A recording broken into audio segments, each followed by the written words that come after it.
जी हाँ दोस्तों, नमस्कार। मैं दीपक कुमार आप सभी लोग को ई बोर्ड गुरुकुल चैनल पे हार्दिक स्वागत करता हूँ। और पता होगा कि आप लोग पिछले क्लास में इसका स्टोरी और कहानी के बारे में, लेखक परिचय के बारे में पढ़े थे। उसके आगे जो है इसके बारे में पढ़ेंगे अब कहानी के बाद ऑब्जेक्टिव क्वेश्चन के बारे में। और इसमें हमको विश्वास होगा कि आप लोग पिछला कहानी वाला वीडियो जरूर देखे होंगे, तो अच्छी तरीके से हम लोग को ऑब्जेक्टिव बन जाएगा। और नहीं देखे हैं तो उस वीडियो को देखिए, ज्यादा से ज्यादा शेयर कीजिए और चैनल को सब्सक्राइब और शेयर कीजिए, ठीक है। इसमें जो है सबसे पहले है कि दही वाली मगमा पाठ के लेखक कौन है। तो लेखक हम लोग को पता था जी कि कौन है लेखक। तो वो लेखक है श्रीनिवास। श्रीनिवास, ठीक है। यानी दही वाली मगमा पाठ के लेखक कहे तो श्रीनिवास। उसके बाद दूसरा नंबर क्वेश्चन है, जो ध्यान दीजिए कि मगम्मा क्या बेचती थी। मगम्मा क्या बेचती थी। तो वो बोलेंगे कि मगम्मा जो है क्या बेचती थी जी। तो दही। क्या बेचती थी? दही। यानी रोज आकर दही देना और महीने के बाद पैसे लेने को क्या कहते हैं? बारी कहते हैं। तो ये बारी से रोज जाकर दही देती थी। फिर है कि मगम्मा किस गांव में रहती थी। तो मगम्मा जो है छोटे गांव में, शहर में, बड़े गांव में, कस्बे में, यानी नहीं, छोटे गांव में। उस गांव का नाम था अबलूर। कौन सा गांव? अबलूर के पास जो गांव है वहीं रखते थे, बैंकटपुर गांव में। ये नहीं मगम्मा। कौन? मगम्मा। फिर है नेक्स्ट, ध्यान दीजिए कि मगम्मा का स्वभाव कैसा था। तो मगम्मा का स्वभाव था जो सरल और मेहनती था। सरल और कैसा? मेहनती, यानी बहुत सिंपल ग्रामीण महिला थी और बहुत मेहनती थी, है ना। फिर कहेंगे जी कि मगम्मा किस पर निर्भर थी। तो वो बोलेंगे कि मगम्मा जो है निर्भर थी अपने काम पर। कोई परिवार, कोई बेटा, कोई बहू इसको साथ नहीं दिया। जो भी साथ दिया इसका अपना काम दिया, अपना वर्क दिया। यानी इसीलिए कहा जाता है कि व्यक्ति को हमेशा अपने आप पर निर्भर रहना चाहिए। कोई दिक्कत? चलिए आगे। आगे है कि मगम्मा रोज कहाँ जाती थी। तो मगम्मा जो है रोज जो है कहेंगे कि कहाँ जाती थी। तो वो बोलेंगे कि बाजार। बाजार जो है बेंगलुरु शहर को बोलते हैं। बेंगलुरु शहर में जो बाजार है वहां पे जाकर रोज जाकर दही देती थी। पर डे उसको बारी बोलते हैं और महीना पर पैसा लेती थी, है ना। यानी कहाँ जाती थी तो वो बोलेंगे क्या? कि बाजार। कोई दिक्कत? फिर है कि मगम्मा का बेटा कैसा था। तो मगम्मा का बेटा जो था ना, बहुत ही कहेंगे एक तरह से तो लालची था। क्या था? लालची। यानी मगम्मा का बेटा कैसा था तो वो बोलेंगे कि लालची, ठीक है। यानी कि बहुत बेईमान आदमी था। यानी कि बोलेंगे कि बी नंबर, ठीक है, कंप्लीट। फिर है कि मगम्मा का बेटा किससे, किसके कहने में था। यानी कि मगम्मा का बेटा जो है ना, जब से शादी हुआ तो वो अपनी पत्नी के काम में जो है हमेशा, और पत्नी के बात पर हमेशा माँ को साइड कर दिया। यानी कि पत्नी को, किसके? पत्नी के। फिर है नेक्स्ट कि मगम्मा ने जीवन में क्या नहीं छोड़ा। तो मगम्मा ने जीवन में अपना दही बेचना नहीं छोड़ा। क्या नहीं छोड़ा जी? दही बेचना।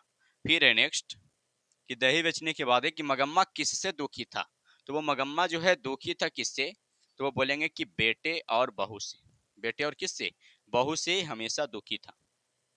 फिर 11 के बाद 12 नंबर है कि मगम्मा का बेटा किसके प्रभाव में था। तो मगम्मा का जो बेटा है वो प्रभाव किसके था। तो वो बोलेंगे कि पत्नी के। किसके? पत्नी के प्रभाव में था। फिर कहेंगे कि बहू जो है, सुनिए, बहू मगम्मा के साथ कैसा व्यवहार करती थी। तो वो बोलेंगे कि मगम्मा के साथ जो है बहुत बुरा व्यवहार करती थी। बहुत खराब किस्म का व्यवहार करती थी। हमेशा माँ को माँ नहीं समझती थी, हमेशा अपने उसको बाहर करना चाहती थी। मगम्मा किस चीज के लिए जानी जाती थी। तो मगम्मा जो है वो जानी जाती थी अपनी ईमानदारी और बोलने का शैली और उसका विचार, सही में उसका बिहेवियर बिकता था, यानी ईमानदारी, ठीक है। फिर कहेंगे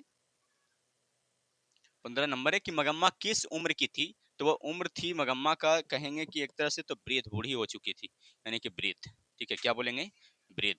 फिर है नेक्स्ट है इससे 17 नंबर है जी कि मगम्मा की कहानी में मुख्य विषय क्या है। तो मगम्मा की कहानी में मुख्य विषय ये है कि उसको जीवन में बहुत संघर्ष करना पड़ा। किसको? मगम्मा को ना अपने जीवन में बहुत संघर्ष करना पड़ा, ठीक है। ध्यान दीजिए आगे है कि मगम्मा की कहानी किस प्रकार की है। तो मगम्मा की कहानी जो है सामाजिक कहानी है। कैसी कहानी? सामाजिक। फिर है ध्यान दीजिए 19 नंबर, मगम्मा के जीवन में सबसे बड़ी समस्या क्या थी। यानी कि सबसे बड़ी समस्या उसका यही था कि गरीबी थी। और गरीबी से भी बड़ी समस्या हो चुकी थी झगड़ा। क्या हो चुकी थी? झगड़ा। और उसको कलह से उम्र घटते जा रही थी। बेचारी हमेशा परेशान, टॉर्चर, और उतना कमाने के बाद, बेटे को उतना करने के बाद भी उसको ये चीज देखना पड़ता था, उसको ये बर्दाश्त नहीं था।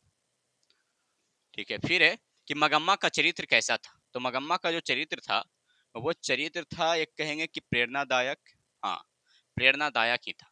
ठीक है, मगम्मा के बहू के नाम कहे तो क्या बोलिएगा? यानी कि नजम्मा। क्या बोलिएगा? नजम्मा।